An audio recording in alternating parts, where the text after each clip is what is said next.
दोस्तों, ये कहानी है एक ऐसे इंसान की जो कभी देश का सच्चा सिपाही हुआ करता था। उसने अपने साथियों के लिए, अपने देश के लिए अपनी जान भी दांव पर लगा दी। लेकिन वक्त के साथ वो एक ऐसे खेल में फंस गया जहां सच और झूठ, सही और गलत सब धुंधला होता गया। एक गुप्त मिशन के बहाने उसे एक ऐसे ऑपरेशन में धकेल दिया गया जहां हर कदम पर CIA वाले उसके हर फैसले को उसी के अगेंस्ट यूज करने लगे। अब वो ऐसे हालातों में क्या फैसला लेगा, यही हम इस सीरीज में देखने वाले हैं। ये सीरीज बहुत ही धमाकेदार है, सो एंड तक बने रहना।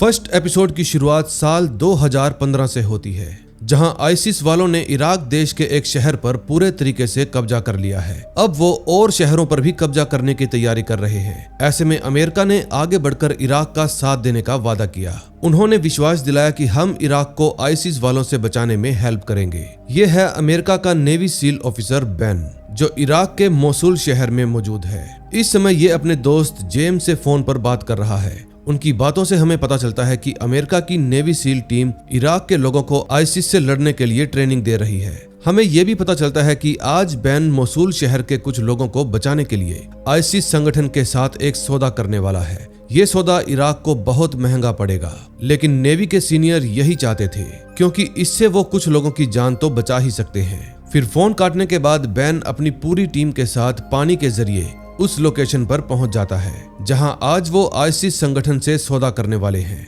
वहां पहुंचकर बेन सबसे पहले इराक की मिलिट्री फोर्स के चीफ एमओ से मिलता है। फिर बेन के लोग भी अपनी अपनी पोजीशन ले लेते हैं, क्योंकि थोड़ी ही देर में आईसिस वाले वहां पर पहुंचने वाले हैं। तभी कुछ देर बाद आईसिस के लोग अपने साथ इराक के 18 होस्टेजेस को लेकर लोकेशन पर बने ब्रिज पर आकर खड़े हो जाते हैं। उन 18 होस्टेजेस के बदले बेन आईसिस के लीडर हमीद को छोड़ने वाला था। फिर चीफ एमओ ब्रिज पर आगे बढ़कर हमीद को आईसिस के लोगों की तरफ भेज देते हैं और दूसरी तरफ से आईसिस वाले 18 होस्टेजेस को आजाद कर देते हैं। हमीद अपने आदमियों तक सही सलामत पहुंच जाता है। वहीं दूसरी तरफ 18 में से सिर्फ 10 ही होस्टेज ब्रिज को क्रॉस करके बेन की टीम तक पहुंच पाते हैं। उनमें से 8 होस्टेज ब्रिज के ऊपर खड़े होकर डर रहे थे। बेन समझ जाता है कि आईसिस वाले उन्हें मार देंगे। फिर वो जल्दी से अपने साथियों को हमला करने का ऑर्डर देता है। थोड़ी ही देर में पूरा इलाका गोलियों की आवाज से गूंजने लगता है। तभी इराक मिलिट्री का एक सोल्जर डैरेन उन 8 होस्टेजेस को बचाने के लिए ब्रिज पर आगे बढ़ने लगता है, लेकिन थोड़ी दूर जाते ही वो घायल हो जाता है। फिर बेन और उसका साथी फौरन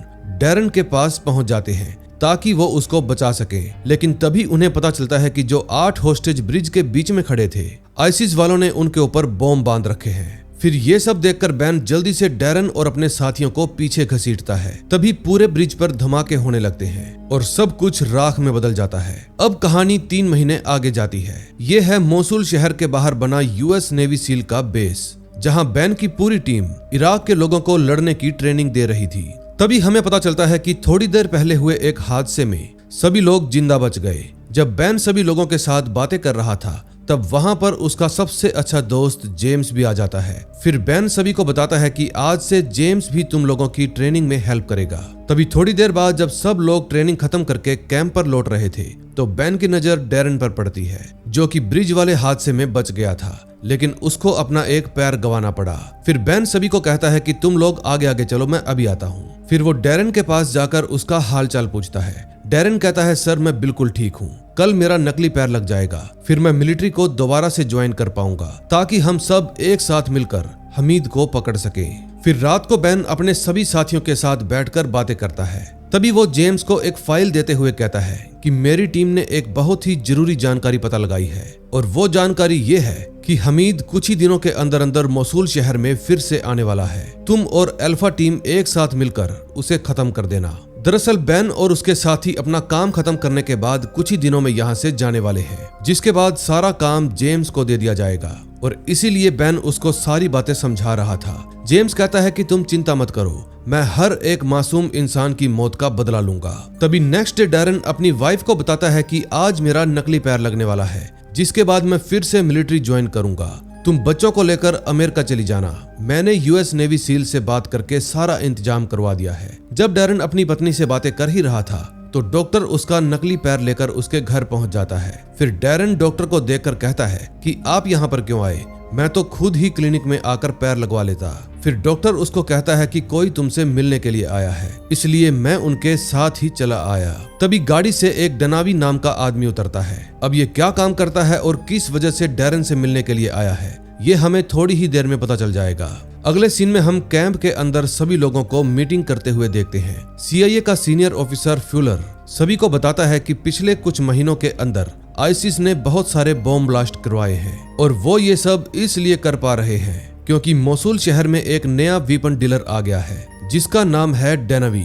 आज इराक मिलिट्री के लोग उस पर नजर रखेंगे ताकि हम उसकी रोजमर्रा की जिंदगी का पता लगा सके। तुम लोग भी उनके साथ जाओ, लेकिन याद रहे कोई भी गलती नहीं होनी चाहिए। फिर थोड़ी ही देर बाद जेम्स, बेन और उसके बाकी साथी अपना भेष बदलकर इराक के लोगों के साथ मोसुल शहर के लिए रवाना हो जाते हैं। वहां पहुंचकर वो डानावी की कार का पीछा करने लगते हैं। उसकी कार कुछ देर बाद एक मकान पर जाकर रुकती है। उस समय फ्यूलर भी कैंप के अंदर बैठकर ड्रोन के जरिए बैन की पूरी टीम पर नजर रखे हुए था। वो बैन से बात करने की कोशिश करता है, लेकिन नेटवर्क प्रॉब्लम होने की वजह से उनकी बात नहीं हो पाती। तभी कैंप में बैठी एक ऑफिसर फ्यूलर को बताती है कि सर, जरूर उस इलाके के अंदर आईसिस के लोगों ने जैमर लगाए होंगे, इसीलिए हम बैन से बात नहीं कर पा रहे। अब फ्यूलर को वहां के हालात ठीक नहीं लगते, इसलिए वो अपनी टीम को वापस बुलाने का ऑर्डर देता है। जब बैन अपने साथियों से वापस जाने की बात करता है तो उसके पास एक फोन आता है जो कि डैरेन का था। आज उसने अपना नकली पैर लगवा के मिलिट्री को फिर से ज्वाइन कर लिया था। फिर वो कैंप के अंदर बैठकर रोता हुआ बैन को कहता है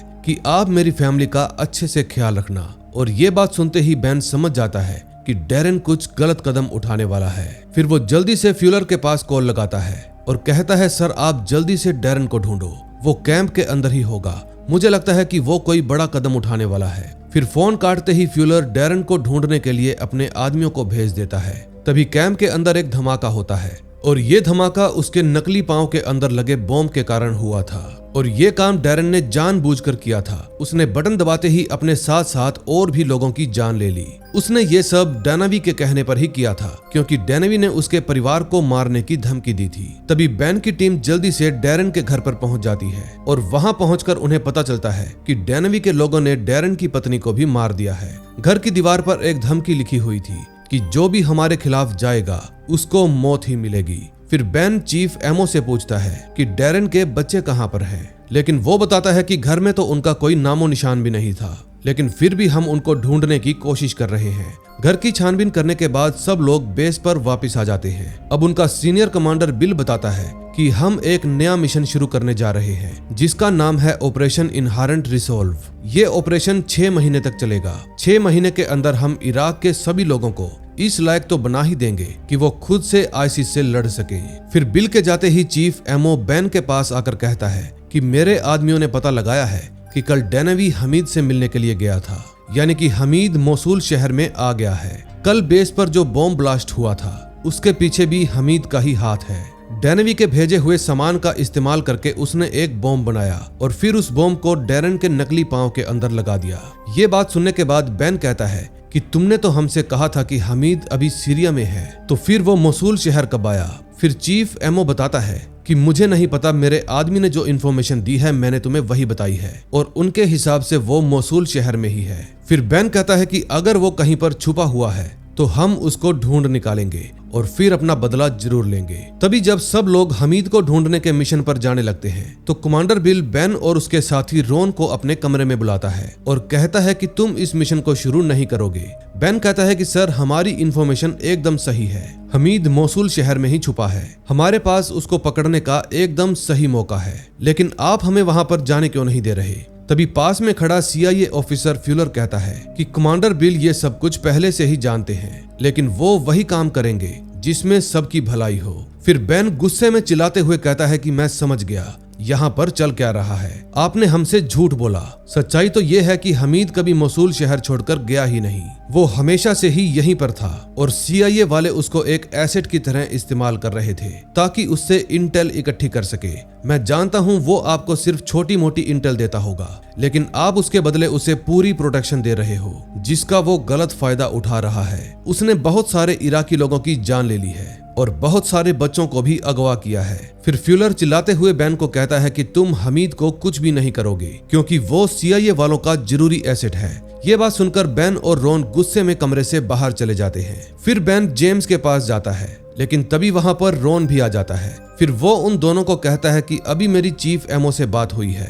उन्होंने मुझे बताया कि कल हम उनके साथ एक मिशन पर जाने वाले हैं। दरअसल आईसिस के लोग मोसूल शहर के बाहर हथियार इकट्ठा कर रहे हैं और हमें उन्हीं को ढूंढने के लिए जाना है। लेकिन मेरे पास एक और प्लान है। कल हम हथियारों को ढूंढने के बाद वहां से सीधा हमीद को पकड़ने के लिए निकल जाएंगे। हम सबके सामने उसका भांडा फोड़ देंगे कि वो CIA के साथ मिलकर काम कर रहा है। जब आईसिस को ये बात पता चलेगी तो वो खुद ही हमीद को मार डालेंगे और हमें कुछ भी करने की जरूरत नहीं पड़ेगी। बेन और जेम्स को उसका ये प्लान बिल्कुल सही लगता है, इसलिए वो उसकी बात मान लेते हैं। फिर नेक्स्ट डे वो सभी गन्स को ढूंढने का मिशन खत्म करके वहां से चुपचाप हमीद के अड्डे के लिए निकल पड़ते हैं। लेकिन बेस पर मौजूद फ्यूलर को भी इस बात का पता चल जाता है। फिर वो बिल को कहता है कि तुम अपनी टीम को वापस बुला लो। फिर बिल बेन के साथ कनेक्ट करने की कोशिश करता है, लेकिन इसका कोई भी फायदा नहीं होता क्योंकि वो लोग तब तक हमीद को पकड़ने के लिए निकल चुके थे। अड्डे पर पहुंचकर बेन और उसकी पूरी टीम गोलियां बरसाना शुरू कर देती है।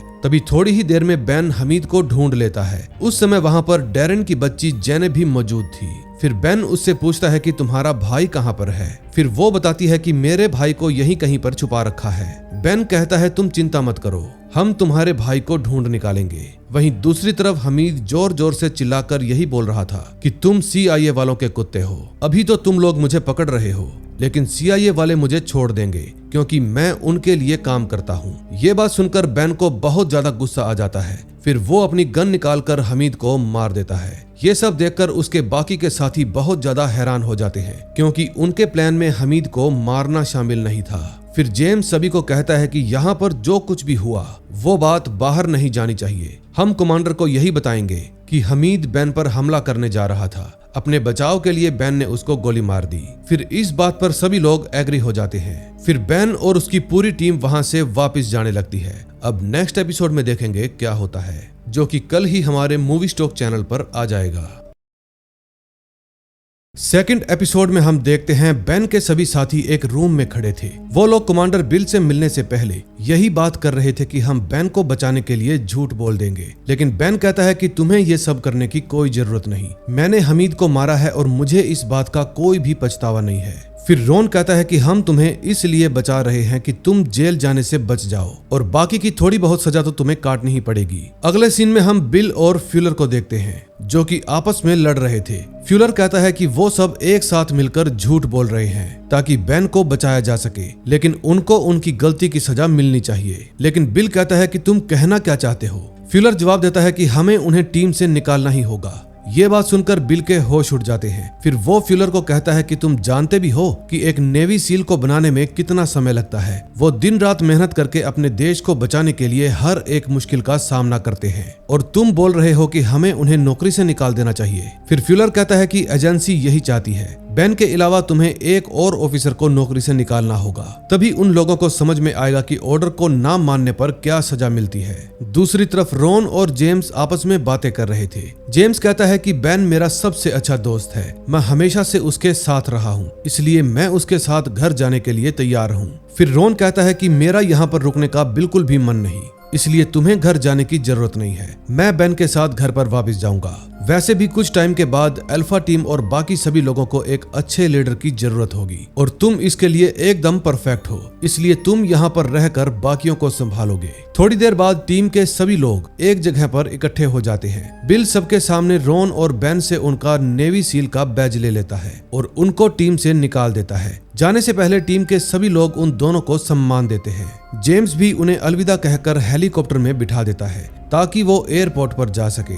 अब एयरपोर्ट पर पहुंचते ही बेन और रोन को पता चलता है कि उनकी फ्लाइट किसी वजह से कैंसिल हो गई है, इसलिए वो पास के ही एक होटल में जाने का फैसला करते हैं। फिर जल्दी ही वो दोनों एक होटल में रूम ले लेते हैं। फिर बेन रोन को कहता है कि जब तक अगली फ्लाइट नहीं आ जाती तब तक हम कहीं घूमने चलते हैं, लेकिन रोन तो कहीं भी नहीं जाना चाहता था। फिर बेन उसे कहता है कि मैंने हमीद को मारकर एकदम सही किया, मैं किसी से भी इस बात की माफी नहीं मांगूंगा, लेकिन मेरी वजह से तुम्हारी नौकरी भी चली गई और मैं इसके लिए बहुत ज्यादा शर्मिंदा हूँ, प्लीज मुझे माफ कर देना। फिर बेन ड्रिंक लेने के लिए एक काउंटर पर जाता है। तभी उसकी मुलाकात जेड नाम के एक आदमी से होती है। जेड बेन को कहता है कि तुमने हमीद को मारकर उसे एक हादसा दिखा दिया, ये बहुत अच्छा प्लान था, ये बात सुनते ही रोन के होश उड़ जाते हैं। फिर वो सभी एक साथ बैठकर बातें करने लगते हैं। जेड कहता है कि जब तुमने हमीद को मारा तब वहां पर एक औरत मौजूद थी और उसने अपनी स्टेटमेंट में सब कुछ बता दिया है, जिसकी वजह से ये बात साबित हो गई कि तुमने ही हमीद को मारा था। मैं वो इंसान हूँ जिसने उस स्टेटमेंट को गायब कर दिया, इसीलिए तुम लोग बच गए। बेन पूछता है कि आप हो कौन? फिर जेड कहता है कि तुम्हें वो सब जानने की कोई जरूरत नहीं, बस तुम लोग एक बात समझ लो कि मुझे फिलहाल एक अर्जेंट मिशन करना है, इसलिए मुझे 2 शूटर की जरूरत है। मैं चाहता हूँ कि तुम दोनों मेरे लिए काम करो और मेरा निशाना है डेनावी, जिसको तुम पहले से ही जानते हो। तुम्हारे पास 2 रास्ते हैं, या तो तुम डेनावी को मारकर अपना बदला पूरा कर लो, या फिर अपने घर वापस जाकर वही बेकार की जिंदगी जियो जो एक रिटायर नेवी सील ऑफिसर जीता है। डेनावी इस वक्त यूरोप में रहकर ईरान के लिए काम करता है। मैं जानना चाहता हूँ कि उसके पीछे की क्या वजह है। तुम्हारे पास कल सुबह तक का टाइम है, तुम्हारा जो भी फैसला हो तुम मुझे बता देना। और ये बात सुनने के बाद रोन वापस से होटल पर चला जाता है। बेन कहता है कि मैं इस मिशन के लिए तैयार हूँ और रोन भी थोड़ी देर बाद अपना फैसला तुम्हें बता देगा।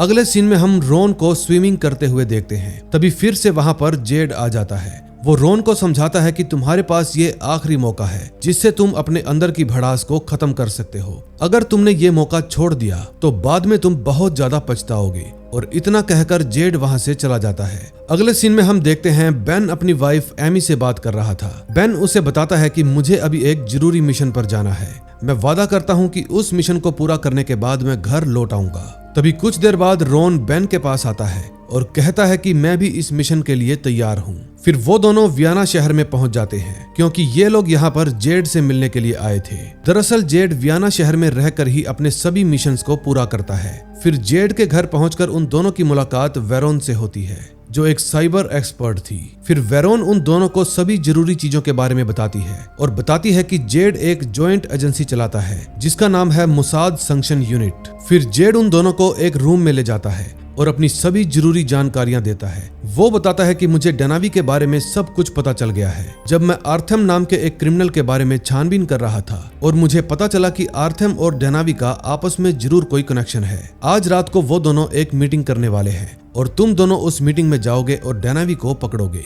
पास में खड़ी वेरोन बताती है कि वो मीटिंग एक बहुत बड़े क्लब में होने वाली है। उस क्लब में तुम्हें हमारी एक साथी मिलेगी जो तुम्हें आगे के प्लान के बारे में सब कुछ समझा देगी। फिर बेन कहता है कि हमें इस मिशन के लिए गन्स मिलेगी या नहीं, लेकिन जेड जवाब देता है कि हमारी साथी तुम दोनों के लिए गन्स का इंतजाम कर देगी। तुम्हारा काम है बस डेनावी को पकड़ना।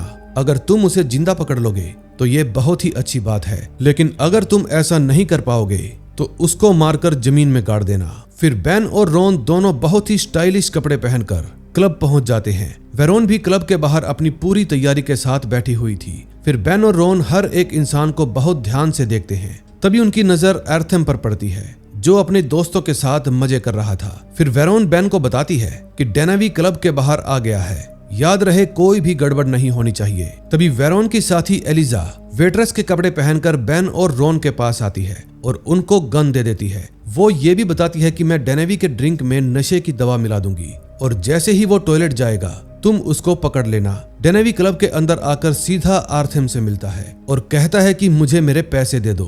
फिर आर्थम कहता है इतनी भी क्या जल्दी है, पहले तुम थोड़ी ड्रिंक पी लो, उसके बाद ही हम काम की बात करेंगे। फिर एलिजा टेबल पर आकर ऑर्डर लेती है। डेनावी कहता है कि मैं ड्रिंक नहीं पीऊंगा, तुम बस मेरे लिए पानी लेकर आओ। फिर जब एल्जा पानी में नशे की दवा मिलाती है तो डेनावी फिर से एर्थम से कहता है कि मुझे मेरे पैसे दे दो और तुम्हें मुझसे आगे और जो भी काम करवाना है उसके बारे में बताओ। फिर एर्थम कहता है कि मैं तुम्हारे पैसे अभी ट्रांसफर कर देता हूँ, लेकिन काम की सारी जानकारी मैं तुम्हें बाद में बताऊंगा क्योंकि यहाँ पर बात करना ठीक नहीं है। पैसे ट्रांसफर होते ही डेनावी क्लब से जाने लगता है। तभी एलिजा उसके पास आती है और उसे पानी पीने के लिए जबरदस्ती करने लगती है। फिर डेनावी को एलिजा पर शक हो जाता है, इसलिए वो उसको कहता है कि तुम इस पानी को पियो। एलिजा के पास कोई रास्ता नहीं था, इसलिए वो दवाई वाले पानी को पी लेती है। अब पानी पीते ही उसको चक्कर आने लगते हैं, लेकिन बेन उसको गिरने से बचा लेता है और वो जल्दी से एलिजा को टॉयलेट में ले जाता है और वहां उसे नशा दूर करने वाली दवाई देता है। लेकिन बाहर खड़े डेनावी के एक आदमी को बेन और एलिजा के ऊपर शक हो जाता है।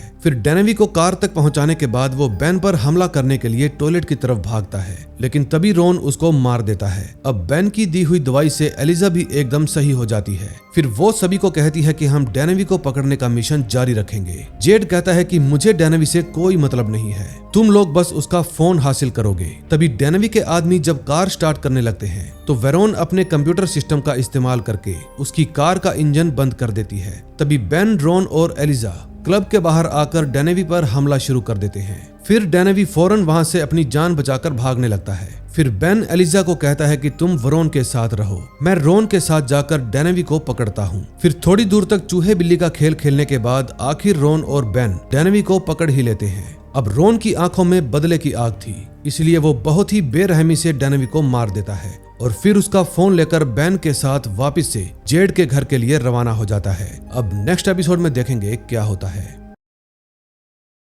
थर्ड एपिसोड में हम देखते हैं बेन और रॉन एक जंगल में ट्रेनिंग कर रहे थे। अपनी ट्रेनिंग खत्म करने के बाद वो दोनों जल्दी से जेड के घर पहुंच जाते हैं क्योंकि आज उनको कुछ नए लोगों से मिलना था। तभी कुछ देर बाद रॉन सभी नए साथियों को लेकर जेड के घर पर पहुंच जाती है। तभी बेन और रॉन को पता चलता है कि अब उनकी टीम में चीफ एमो भी काम करेगा और उसके साथ 2 और लोग भी, जिसमें से एक का नाम था इवान और दूसरे का नाम था लैंड्री। फिर बेन जेड से पूछता है कि आखिर आप एमो को कैसे जानते हो। फिर जेड जवाब देता है कि मैंने एमो को बहुत साल पहले मिलिट्री की ट्रेनिंग दी थी, तभी से मैं इसको जानता हूँ। अब अपनी रिटायरमेंट के बाद ये हमारे साथ काम करेगा। फिर घर के अंदर जाकर एमो बेन को बताता है कि डैरेन के बच्चों का वीजा आ गया है, अब वो अमेरिका में रहकर एक अच्छी जिंदगी जी पाएंगे। ये बात सुनकर बेन बहुत ज्यादा खुश हो जाता है। तभी थोड़ी देर बाद जेड सबको एक जगह पर इकट्ठा करके अपनी मीटिंग शुरू करता है। फिर वो सभी को बताता है कि वरोन ने डेनेवी का फोन हैक कर लिया है और हमें उसके फोन में से जानकारी मिली है कि उसको क्रिप्टो मनी के जरिए $5 मिलियन की पेमेंट रिसीव हुई है। अब उसको ये पेमेंट ईरान के एक आदमी तक पहुंचानी थी जिसका नाम है मोलनर, जो कि बुडापेस्ट यूनिवर्सिटी में न्यूक्लियर साइंस का प्रोफेसर है। हमारा अगला टारगेट वही होने वाला है क्योंकि वो डेनेवी के साथ एक सौदा करने वाला है। फिर बेन कहता है कि डेनेवी तो मर चुका है ना, अब हमें ये कैसे पता लगेगा कि मोलनर उसके साथ क्या सौदा करने वाला था। फिर जेड जवाब देता है कि डेनेवी अपनी आइडेंटिटी किसी को भी नहीं बताता, इसलिए मोलनर ने आज तक उसे नहीं देखा। अब एमो डेनेवी बनकर मोलनर से मिलेगा और पता लगाएगा कि आखिर ईरान वाले डेनेवी को क्या बेचने वाले थे। तभी एलिजा सबको आगे का प्लान बताती है और कहती है कि रॉन और लैंड्री मोलनर के साथ होने वाली मीटिंग के लिए एक अच्छी जगह ढूंढेंगे। मैं बेन के साथ जाकर मोलनर का पीछा करूंगी ताकि हम जान सकें कि वो अपनी रोजमर्रा की जिंदगी में क्या करता है। मीटिंग खत्म होने के बाद सब लोग अपने रूम में चले जाते हैं। वहीं दूसरी तरफ हम वरोन को देखते हैं। जब वो अपने रूम में गन चेक कर रही थी तो डेनेवी के फोन पर एक और मैसेज आता है। फिर वरोन जल्दी से जेड के पास जाती है और बताती है कि कल डेनेवी एक और इंसान से सुबह 9 बजे पास के ही एक कैफे में मिलने वाला है। ये बात सुनकर जेड कहता है कि एमो से कहो कल वो वहां जाकर इस मामले की तहकीकात करे। फिर वरोन कहती है ठीक है, मैं एमो को सब कुछ समझा दूंगी। फिर अगली सुबह एमो कैफे में पहुंच जाता है। वरोन उससे पूछती है कि वहां के हालात कैसे हैं। फिर एमो बताता है कि यहाँ बहुत सारे लोग बैठे हैं, ऐसे में ये पता लगाना मुश्किल है कि आज डेनेवी किससे मिलने के लिए आया था। फिर वरोन कहती है कि मैं उस इंसान को डेनेवी के नंबर से मैसेज करूंगी, अगर तुम्हें वहां पर किसी के ऊपर भी शक हो तो तुम मुझे साथ के साथ बता देना। फिर वरोन मैसेज में ये लिखकर भेजती है कि आज मैं तुमसे नहीं मिल पाऊंगा, अभी मैं बहुत ज्यादा बिजी हूँ। ये मैसेज भेजते ही कैफे में बैठी एक लड़की परेशान हो जाती है। फिर एमो वरोन को कहता है कि मुझे पता चल गया है कि डेनेवी आज एक लड़की से मिलने वाला था जिसकी उम्र करीब 20 से 22 साल होगी। मैं इवान के साथ जाकर उसका पीछा करता हूँ और पता लगाता हूँ कि आखिर वो लड़की है कौन। फिर जेड भी इस बात की इजाजत दे देता है। अगले सीन में हम रॉन और लैंड्री को देखते हैं और वो दोनों कल होने वाली मीटिंग के लिए एक बढ़िया जगह ढूंढ लेते हैं। दूसरी तरफ बेन एल्जा के साथ मोलनर की यूनिवर्सिटी के बाहर उसका इंतजार कर रहा था। लेक्चर खत्म होते ही मोलनर बाहर आ जाता है। फिर बेन और एल्जा उसका पीछा करने लगते हैं। तभी थोड़ी ही देर में मोलनर एक न्यूक्लियर टेक्निकल इंस्टीट्यूशन में पहुंच जाता है। फिर बेन भी उसका पीछा करते हुए अंदर चला जाता है और अंदर जाकर उसको पता चलता है कि इंस्टीट्यूशन के अंदर मोलनर ने अपने काम के लिए एक प्राइवेट लैब भी बना रखी है। फिर एल्जा बेन को कहती है कि वह जरूर किसी न्यूक्लियर डिवाइस पर काम कर रहा होगा, इसलिए वहां पर लैब का होना एक सामान्य बात है। दूसरी तरफ एमो और इवान उस लड़की का पीछा करते करते एक होटल में पहुंच जाते हैं। फिर बाहर खड़े होकर वो दोनों आपस में डिस्कस करते हैं कि क्या ये लड़की आतंकवादी होगी। फिर एमो कहता है कि कुछ भी हो सकता है, ये लड़की हमारे लिए खतरा हो सकती है, इसलिए हमें इसका काम तमाम करना ही होगा। फिर इवान कहता है कि क्या तुम ये काम कर पाओगे। एमो जवाब देता है कि मुझे ये करना ही होगा क्योंकि जेड ने यही फैसला लिया है। फिर एमो जल्दी से उस लड़की के कमरे में पहुंच जाता है। जब वो लड़की कमरे में आती है तो एमो उसको गन दिखाकर बेड पर बैठने के लिए कहता है। फिर पूछताछ करने पर एमो को पता चलता है कि उस लड़की का नाम ठाना है और वो डेनवी की बेटी है। फिर एमो कहता है कि तुम मुझे झूठ बोल रही हो, डेनवी की कोई भी बेटी नहीं थी। फिर ठैना अपने पास से एक फोटो निकालकर एमो को दिखाती है जिसमें वो एक यूनिवर्सिटी की ड्रेस पहनकर डेनवी के साथ खड़ी हुई थी। अब एमो को भरोसा हो जाता है कि ठैना डेनवी की ही बेटी है। फिर वो उससे पूछता है कि क्या तुम जानती हो तुम्हारे पिता क्या काम किया करते थे।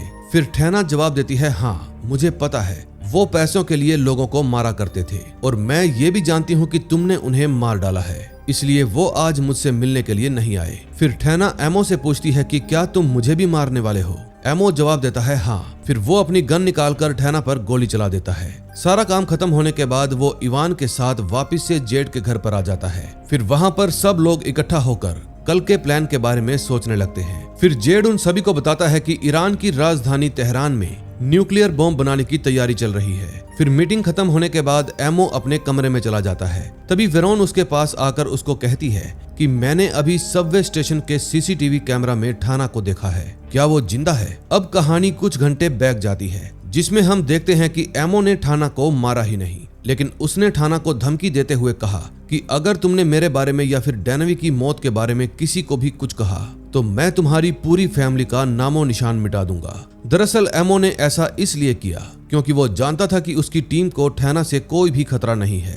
अब कहानी प्रेजेंट में आती है। वेरोन एमो को कहती है कि मैंने इस बारे में किसी को भी नहीं बताया, इसलिए आपको डरने की कोई जरूरत नहीं है। मैं जानती हूँ कि आपने ये फैसला सोच समझकर ही लिया होगा। और इतना कहकर वो भी कमरे से बाहर चली जाती है। तभी हम बेन को देखते हैं जो अपनी पत्नी एमी से फोन पर बात कर रहा था। तभी बातों बातों में उनके बीच में झगड़ा शुरू हो जाता है क्योंकि बेन अभी तक अपने घर पर वापस नहीं आया था। फिर वो एमी को समझाता है कि मेरा मिशन अभी खत्म नहीं हुआ, बस थोड़े दिनों की बात है, मैं जल्दी से जल्दी अपना मिशन खत्म करके घर वापस आ जाऊंगा। लेकिन एमी उसकी बात नहीं सुनती, इसलिए वो गुस्से में अपना फोन ही तोड़ देता है। उस समय जेड वहीं पास में ही बैठकर ये सब कुछ देख रहा था। फिर वो बेन को समझाता है कि तुम्हें परेशान होने की कोई जरूरत नहीं, सबकी जिंदगी में ऐसा वक्त जरूर आता है जब कोई भी फैसला लेना बहुत ज्यादा मुश्किल हो जाता है, लेकिन मैं जानता हूँ तुम इन मुश्किल हालातों से निकल जाओगे। अगले सीन में हम देखते हैं सब लोग एल्जा की बताई हुई जगह पर इकट्ठा हो जाते हैं। फिर थोड़ी ही देर में वहाँ पर मोलनर भी पहुँच जाता है।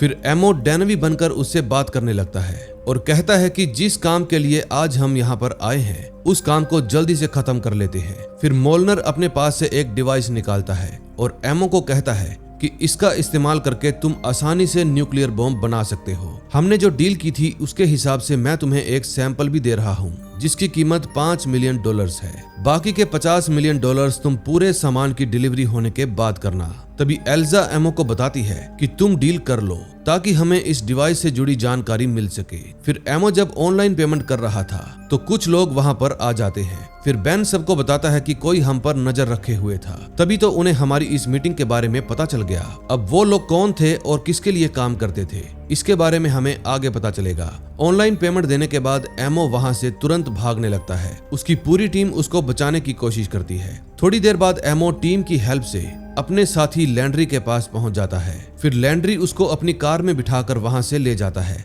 तभी एल्जा सबको बताती है कि हमारे सारे दुश्मन वापस जा रहे हैं, अब हमें कोई भी खतरा नहीं है। तभी इवान कहता है कि उनका एक साथी अलग हो गया है, इसलिए मैं उसका पीछा करके उसके बॉस का पता लगाने की कोशिश करता हूँ। फिर जेड बेन को कहता है कि तुम भी इवान के साथ उस आदमी के पीछे जाओ और पता लगाओ कि वो कहाँ जा रहा है। फिर बेन जल्दी से बाइक स्टार्ट करके इवान की तरफ निकल जाता है। इवान बताता है कि हमारा दुश्मन अभी अभी सबवे स्टेशन में घुस गया है, मैं भी उसके पीछे जा रहा हूँ। फिर जब बेन सबवे स्टेशन पहुँचता है तो उसे पता चलता है कि उनके दुश्मन ने इवान को मार डाला है और ये बात जानने के बाद जेड को बहुत बुरा लगता है। फिर वो बेन को कहता है कि जिसने भी इवान को मारा है तुम उसको मौत के घाट उतार देना। फिर अपने दुश्मन का पीछा करते करते बेन ट्रेन में बैठ जाता है और वेरोन को कहता है कि तुम ट्रेन के सारे सीसीटीवी कैमरास बंद कर दो। जैसे ही वेरोन अपने कंप्यूटर सिस्टम के जरिए सीसीटीवी कैमरा बंद करती है, वैसे ही बेन अपने पास रखी हुई गन से उस आदमी को मार डालता है और उसका फोटो खींचकर सबवे स्टेशन के बाहर आ जाता है। फिर वो वेरोन को कहता है कि मैं तुम्हें उस आदमी का फोटो भेज रहा हूँ, तुम उसकी सारी जानकारी निकालो और पता लगाओ कि ये कौन है। अब नेक्स्ट एपिसोड में देखेंगे क्या होता है। फोर्थ एपिसोड की शुरुआत में हम जेड को देखते हैं जो इवान के सारे सामान को एक बॉक्स में रख रहा था। तभी वहां पर बेन और रोन भी आ जाते हैं। फिर जेड बेन को थैंक यू कहता है क्योंकि उसने इवान के कातिल को मौत के घाट उतार दिया था। फिर रोन वहां से अपनी कार में बैठकर कहीं जाने लगता है और फोन पर अपने एक जानकार से जेड के बारे में पूछताछ करने लगता है। वो आदमी रोन को बताता है कि जेड पिछले 30 सालों से एक ही मिशन पर काम कर रहा है। वो ईरान से बदला लेना चाहता है। साल 1983 में जब इस्लामिक जिहाद हुआ तब ईरानी कट्टरवादियों ने बेरूट के अंदर बनी अमेरिका की एम्बेसी को बॉम्ब से उड़ा दिया था। उस एम्बेसी में जेड भी काम किया करता था। उसके 8 दोस्त उसी बॉम्ब ब्लास्ट के अंदर मारे गए। इसलिए जेड उस चीज का बदला लेने के लिए 30 साल से ईरान और तेहरान के खिलाफ लड़ाई लड़ रहा है। इस काम में उसकी हेल्प तेहरान में रहने वाला उसका एक खास आदमी करता है जिसका कोड नेम है शेपर्ड। फिर ये सारी जानकारी इकट्ठा करने के बाद रोन वापिस से जेड के घर चला जाता है। अगले सीन में हम ईरान के प्राइम मिनिस्टर को जिनेवा शहर में देखते हैं। वो अपने एक साथी साइरस से न्यूक्लियर प्रोग्राम के बारे में बात कर रहे थे। उस समय वहां पर साइरस का भाई वाहिद भी खड़ा था। फिर यूसुफ उन दोनों को कहता है कि हमें अपना मकसद नहीं भूलना चाहिए। जिस काम के लिए हम लड़ाई लड़ रहे हैं वो काम हमें पूरा करना होगा। और इतना कहने के बाद यूसुफ वहां से चला जाता है। फिर साइरस अपने भाई वाहिद से पूछता है कि तुम इतने परेशान क्यों हो। फिर उसका भाई बताता है कि हमारा बनाया हुआ न्यूक्लियर प्रोग्राम अगर गलत हाथों में पड़ गया तो बहुत बड़ी तबाही मच जाएगी। अब तुम भी जानते हो कि यूसुफ किस तरीके का इंसान है। अगर हमने उसको प्रोग्राम दे दिया तो वो बर्बादी के अलावा कुछ और नहीं करेगा। ये बात सुनकर साइरस कहता है कि तुम बेवजह परेशान हो रहे हो। तुम चिंता मत करो, सब कुछ एकदम सही होगा। अगले सीन में हम जेड और बाकी सभी लोगों को मीटिंग करते हुए देखते हैं। जेड सभी को बताता है कि बेन ने जिस आदमी की फोटो खींची थी वो खालिद नेटवर्क का आदमी था, यानी कि मोलनर भी खालिद नेटवर्क के साथ ही काम करता है। फिर एल्जा सभी को बताती है कि खालिद नेटवर्क एक बहुत बड़ा टेररिस्ट ग्रुप है। उनकी ब्लैक मार्केट में भी काफी अच्छी जान पहचान है। मैं जानती थी कि वो तेहरान के साथ मिलकर काम जरूर करेंगे। फिर जेड कहता है कि ईरान के लोगों को पता चल गया है कि हम उनका पीछा कर रहे हैं, लेकिन वो लोग फिर भी तेहरान के साथ अपनी डील को पूरा करना चाहते हैं, यानी कि मामला बहुत ज्यादा सीरियस है। फिर जेड बताता है कि मुझे मेरे सोर्स से पता चला है कि मोलनर के बनाए हुए डिवाइस को बुडापेस्ट से खालिद नेटवर्क के लोग जिनेवा शहर तक रोड के जरिए ले जाने वाले हैं। ये बात सुनकर रोन जेड से पूछता है कि आखिर आपका सोर्स है कौन। फिर जेड जवाब देता है कि वो मेरा एक खास आदमी है जो तेहरान में रहता है। सारी बात खत्म होने के बाद जेड सभी को अपना प्लान बताता है और कहता है कि हम खालिद नेटवर्क के लोगों से असली डिवाइस की डिलीवरी को चुरा लेंगे। इसके बाद मेरा एक आदमी नकली डिवाइस की डिलीवरी लेकर तेहरान के साथ डील करेगा। नकली डिवाइस की वजह से तेहरान का न्यूक्लियर बॉम्ब बनाने का सपना बर्बाद हो जाएगा और इस मिशन को एल्जा लीड करेगी। बेन, तुम सबके साथ जाकर एक अच्छी लोकेशन का पता करो जहां पर हम खालिद नेटवर्क के लोगों पर हमला कर सके। अब एमो और लैंड्री हथियारों का इंतजाम करेंगे और वेरोन मुसाद से नकली डिवाइस लेकर आएगी। सभी को उनका काम समझाने के बाद जेड अपने कमरे की तरफ जाने लगता है। फिर वो रोन को कहता है कि मुझे तुमसे अकेले में बात करनी है, इसलिए तुम मेरे साथ चलो। कमरे में आने के बाद जेड रोन को कहता है कि मुझे पता चला है कि तुम मेरी जासूसी कर रहे हो। मुझे इससे कोई भी दिक्कत नहीं है। तुम्हें जो भी बात पूछनी है तुम मुझसे सीधा भी पूछ सकते हो। ये बात सुनकर रोन कहता है कि आप अपने सोर्सेज शेपर्ड की वजह से ये भयंकर लड़ाई शुरू करने वाले हो। वो हमारे दुश्मन देश तेहरान में ही रहता है, आपको उस पर इतना भरोसा कैसे है। फिर जेड जवाब देता है कि जिस तरीके से एमो दूसरे देश का होकर अच्छाई की लड़ाई के लिए हमारा साथ दे रहा है, वैसे ही शेपर्ड भी इस लड़ाई का हिस्सा है। मैं उसको बहुत सालों से जानता हूँ, वो हमें कभी भी धोखा नहीं देगा। अगले सीन में हम देखते हैं बेन और एल्जा एक टनल में पहुंच जाते हैं क्योंकि उन्होंने खालिद नेटवर्क के लोगों पर हमला करने के लिए यही जगह चुनी थी, क्योंकि यहाँ पर एक अंडरग्राउंड टनल भी है जिसके जरिए वो मुसीबत आने पर आसानी से भाग सकते हैं। तभी थोड़ी ही देर बाद सभी लोग जेड के घर पर इकट्ठा हो जाते हैं। अब एमो और लैंड्री ने भी जरूरत के सभी हथियार इकट्ठा कर लिए थे और वेरोन भी नकली डिवाइस लेकर आ गई थी। फिर सब लोग फिर से एक बार प्लान के बारे में बात करने लगते हैं। जेड कहता है कि तुम लोग डिवाइस को चोरी करने का काम देख लेना और मैं मोलनर को ठिकाने लगा दूंगा। फिर रोन कहता है कि तुम लोगों ने जो जगह चुनी है वहां बहुत सारे आम लोग भी होंगे। अगर हमारा मिशन फेल हो गया तो वो लोग भी मारे जाएंगे। मेरे हिसाब से हमें कोई दूसरी जगह ढूंढनी चाहिए। फिर जेड रोन को समझाता है कि हमारे पास दूसरी जगह ढूंढने का टाइम नहीं है, इसलिए हम जो भी करेंगे उसी जगह पर करेंगे। और ये बात सुनकर रोन गुस्से में कमरे से बाहर चला जाता है। फिर कुछ देर बाद बेन रोन के पास आता है और उसको समझाता है कि तुम्हें चिंता करने की कोई जरूरत नहीं, मैं सब कुछ संभाल लूंगा। फिर रॉन कहता है कि हमें इन लोगों के साथ काम करते हुए कुछ ही दिन हुए हैं, तुम इनके फैसलों पर इतनी आसानी से भरोसा कैसे कर सकते हो। फिर बेन कहता है तुम भूलो मत, हमने बिना किसी की इजाजत के बहुत ही आसानी से डेनेवी को मौत के घाट उतार दिया था। इनके साथ काम करने का यही फायदा है कि हमें फालतू के लोगों के ऑर्डर्स नहीं मानने पड़ेंगे।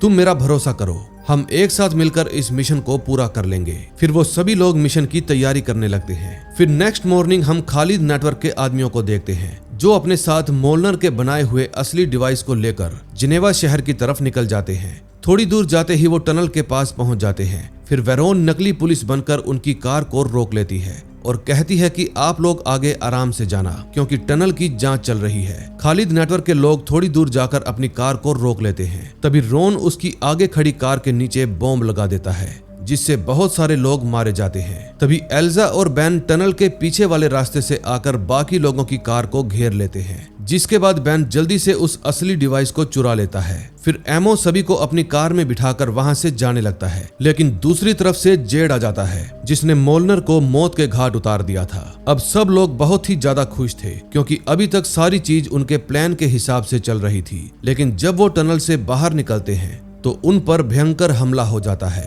तभी बहुत सारे लोग आकर बेन की पूरी टीम को चारों तरफ से घेर लेते हैं। अब उनके पास लड़ने के अलावा कोई भी रास्ता नहीं था। फिर दुश्मनों से लड़ते वक्त एमो के पेट में गोली लग जाती है। तभी बेन और एल्जा लैंड्री को कवर देते हैं ताकि वो एमो को अपने साथ सही सलामत कार में ले जा सके।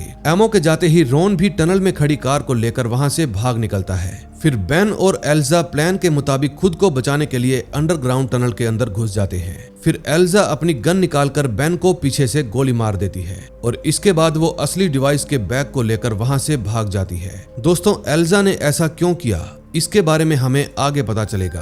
अगले सीन में हम देखते हैं जेड को पता चल जाता है कि वरोन ने उसके सीक्रेट मोबाइल को अपने एक मशीन के जरिए हैक कर लिया है ताकि वो शेपर्ड से जुड़ी हुई जानकारियां इकट्ठी कर सके, और ये सब देखकर जेड के होश उड़ जाते हैं। अब नेक्स्ट एपिसोड में देखेंगे क्या होता है।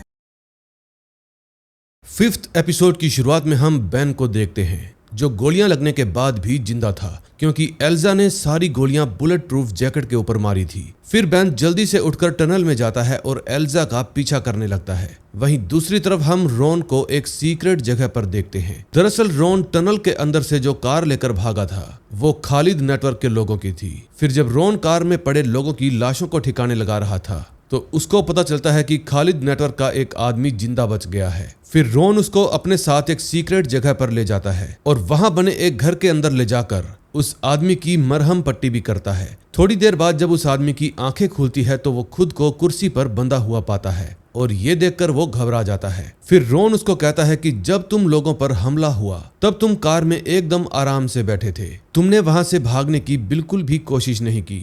ये कोई इत्तेफाक तो नहीं हो सकता, जरूर तुम हमारे हमले के बारे में जानते थे। फिर रॉन अपने पास रखे एक चाकू को निकालकर उस आदमी के टांकों को काट देता है और कहता है कि मुझे अपनी पहचान बताओ। अगर तुमने मुझे सब कुछ सच सच बता दिया तो मैं तुम्हारा इलाज करूंगा, लेकिन अगर तुमने ऐसा नहीं किया तो तुम जानते ही हो इसका अंजाम क्या होगा। लेकिन रॉन की धमकी सुनने के बाद भी वो आदमी कुछ नहीं बोलता। दूसरी तरफ बेन जेड से फोन पर बात कर रहा था। जेड कहता है कि तुम जल्दी से जल्दी जाकर एल्जा को पकड़ो, मैं तुम्हें उसके होटल का एड्रेस भेज रहा हूँ। तभी कुछ ही देर बाद जब एल्जा अपने होटल में पहुंचती है तो बेन उसे पीछे से आकर पकड़ लेता है और उसकी गन भी छीन लेता है। फिर एल्जा कहती है कि तुम मुझे गलत समझ रहे हो, मैंने किसी को भी धोखा नहीं दिया, मैं तो बस अपना मिशन पूरा कर रही थी। लेकिन बेन चिल्लाकर पूछता है कि तुम किसके लिए काम करती हो और वो लोग कौन थे जिन्होंने हम पर हमला किया। फिर एल्जा जवाब देती है कि मैं मोसाद के लिए ही काम करती हूँ, लेकिन मैं ये नहीं जानती कि हमला करने वाले लोग कौन थे। प्लीज सबसे पहले मुझे सूटकेस में से ट्रैकर निकालने दो, उसके बाद ही मैं तुम्हें सच्चाई बता पाऊंगी। ट्रैकर निकालने के बाद जब एल्जा बेन को सारी बातें बताने लगती है तो वहां पर कुछ लोग आ जाते हैं। तभी बेन को एहसास होता है कि अब उसके ऊपर हमला होने वाला है। इतने में वो लोग कमरे का दरवाजा तोड़कर अंदर आ जाते हैं और उन पर गोलियां चलाना शुरू कर देते हैं। फिर बेन और एल्जा एक साथ मिलकर उन सभी लोगों को मार गिराते हैं और खुद होटल से बाहर आ जाते हैं। अब इन लोगों को किसने भेजा था ये हमें आगे पता चलेगा। होटल के बाहर आने के बाद बेन और एल्जा अपनी गन को एक कूड़ेदान में फेंक देते हैं। फिर एल्जा बेन को बताती है कि मैं और वरोन एक साथ मिलकर जेड की सारी जानकारी निकालने की कोशिश कर रहे हैं। हमें यह पता लगाना है कि जेड का साथी शेपर्ड आखिरकार है कौन और वो हमसे चाहता क्या है। मोसाद को लगता है कि शेपर्ड अपने फायदे के लिए जेड का इस्तेमाल कर रहा है। फिर बेन उससे पूछता है कि शेपर्ड क्या चाहता है। एल्जा जवाब देती है कि वही तो हमें पता लगाना है। अब हमें एक साथ मिलकर काम करना पड़ेगा, तभी हम सच्चाई का पता लगा पाएंगे। इस समय बेन को एल्जा की सारी बातें सही लग रही थी, इसलिए वो उसकी बात मान लेता है। अगले सीन में हम रोन को देखते हैं, जो उस आदमी से फिर से यही सवाल करता है कि तुम्हें हमारे प्लान के बारे में कैसे पता चला, लेकिन वो आदमी कोई भी सही जवाब नहीं देता, इसलिए रोन को गुस्सा आ जाता है। फिर वो चिल्लाकर कहता है कि अगर तुम मुझे सारी सच्चाई बता दोगे तो मैं सच बोल रहा हूँ, मैं तुम्हारा इलाज करूंगा। लेकिन वो आदमी तो कोई भी जवाब देने के लिए तैयार ही नहीं था, इसलिए रोन उसके दोनों हाथों को रस्सी से बांधकर ऊपर की तरफ खींचने लगता है, जिसके कारण उस आदमी के घाव पर दबाव पड़ने लगता है। फिर वो चिल्लाते हुए बेन को कहता है कि मैं सच कह रहा हूँ, मुझे नहीं पता था कि तुम लोग हम पर हमला करने वाले हो। ये बात सुनने के बाद रोन कहता है कि तुम्हारे पास बहुत कम समय बचा है, इसलिए मैं तो कहता हूँ तुम एक बार फिर से सोचकर जवाब दो। फिर इतना कहकर रोन घर के बाहर चला जाता है। वहीं दूसरी तरफ हम बेन और एल्जा को देखते हैं। एल्जा बेन को कहती है कि जो लोग हमें मारने के लिए आए थे वो फारसी भाषा का इस्तेमाल कर रहे थे, जरूर उन लोगों को शेपर्ड ने ही भेजा होगा। लेकिन बेन उसकी बातों को नजरअंदाज करके अपनी मरहम पट्टी के लिए कुछ सामान निकालने लगता है। फिर एल्जा कहती है कि हमें आगे और बड़ी मुसीबतों का सामना करना होगा, इसलिए तुम्हें आराम कर लेना चाहिए। लेकिन बेन जवाब देता है कि मैं सही हूँ, अगर तुम्हें आराम करना है तो तुम कर लो, जाओ जाकर सामने वाले सोफे पर सो जाओ, लेकिन सोने से पहले तुम्हारी जेब में जो भी सामान है वो तुम मुझे दे दो। फिर एल्जा एक एक करके सामान निकालने लगती है। फिर वो बेन को कहती है कि मैं जानती हूँ तुम अभी भी मेरा भरोसा नहीं कर रहे, लेकिन एक बात याद रखो, अगर मुझे तुम्हें मारना होता तो मैं तुम्हारी बुलेट प्रूफ जैकेट पर गोली नहीं चलाती, बल्कि तुम्हारी खोपड़ी में गोली मारकर मौत के घाट उतार देती। फिर थोड़ी देर बाद बेन अपनी मरहम पट्टी करके मोलनर के दिए हुए एक सैंपल डिवाइस को सूटकेस वाले डिवाइस से मिलाने लगता है। फिर बेन को पता चलता है कि ये दोनों ही डिवाइस सेम नहीं है। फिर वो जल्दी से एल्जा के पास आता है और उसको भी ये बात बताता है। एल्जा कहती है कि मैं खुद नहीं जानती ऐसा कैसे हो सकता है, अब इसके पीछे का जो भी राज है वो हमें शेपर्ड से पता चलेगा। वेरोन ने जेड के फोन को हैक करके उसके कम्युनिकेशन सिस्टम की लोकेशन को ट्रैक कर लिया है और वो उसके जरिए शेपर्ड की लोकेशन का भी पता लगा लेगी, तब जाकर हमें सारे सवालों के जवाब मिल जाएंगे। फिर बेन पूछता है कि इस वक्त वेरोन है कहाँ पर। फिर एल्जा जवाब देती है कि वो मुनीच शहर में है, तुम चिंता मत करो, वो सब संभाल लेगी, लेकिन फिलहाल मैं चाहती हूँ कि तुम मुझे डिवाइस वाला सूटकेस दे दो, क्योंकि मुझे उसको बर्लिन तक पहुंचाना है। फिर बेन उसकी ये बात सुनकर कहता है कि मैं तुम्हें ऐसा नहीं करने दे सकता, क्योंकि मुझे तुम पर बिल्कुल भी भरोसा नहीं है, क्योंकि तुमने अपनी टीम को भी धोखा दिया है। फिर एल्जा कहती है कि वो सब मेरे मिशन का हिस्सा था, अगर मुझे अपने मिशन को पूरा करने के लिए ऐसा दोबारा भी करना पड़ेगा तो मैं फिर से तैयार हूँ। मैं बस यही चाहती हूँ कि हम असली गुनहगार तक पहुँच जाएं, ताकि आगे चलकर हमें कोई भी दिक्कत ना हो। अगले सीन में हम रोन को देखते हैं। वो घर के अंदर आकर उस आदमी को फिर से टॉर्चर करता है और कहता है कि मैं तुमसे आखिरी बार पूछ रहा हूँ, इसलिए तुम मुझे ये बता दो कि खालिद नेटवर्क के लोगों को ये कैसे पता चला कि हम उन पर हमला करने वाले हैं। वो आदमी दर्द से चिल्लाता हुआ कहता है कि मैं खालिद नेटवर्क का आदमी नहीं हूँ, मैं जर्मन इंटेलिजेंस के लिए काम करता हूँ। ये बात सुनकर रोन के होश उड़ जाते हैं, क्योंकि जर्मन के लोग अमेरिका वालों के दोस्त हैं। फिर रोन उस आदमी को कहता है कि प्लीज तुम अपनी आंखें खुली रखना, मैं तुम्हें बचा लूंगा। मुझे ये बताओ कि क्या जर्मन इंटेलिजेंस हमारे प्लान के बारे में कुछ जानती थी। फिर वो आदमी जवाब देता है कि जिन लोगों ने तुम पर हमला किया था वो लोग जर्मन इंटेलिजेंस के लोग नहीं थे। अब रोन उससे कुछ और पूछ पाता, इससे पहले ही उसकी मौत हो जाती है। अगले सीन में हम मुनीच शहर के अंदर इथन नाम के एक आदमी को देखते हैं, जो किसी काम से अपने घर के बाहर आया था। तभी वेरोन उसके घर के अंदर घुस जाती है और वहां जाकर वो इथन के लैपटॉप से सारी जानकारी अपने लैपटॉप में ट्रांसफर कर लेती है। घर की तलाशी लेते वक्त वेरोन को पता चलता है कि इथन ने घर के अंदर एक सीक्रेट कैमरा भी लगा रखा है और उसको देखकर वो समझ जाती है कि इथन अब घर के अंदर आने वाला होगा। फिर वेरोन जल्दी से उसके लैपटॉप को अपने बैग में रख लेती है और जब वो वहां से भागने लगती है तो इतने में वहां पर इथन आ जाता है। फिर उन दोनों के बीच में हाथापाई शुरू हो जाती है, लेकिन वेरोन अपनी गन का इस्तेमाल करके इथन को मार गिराती है।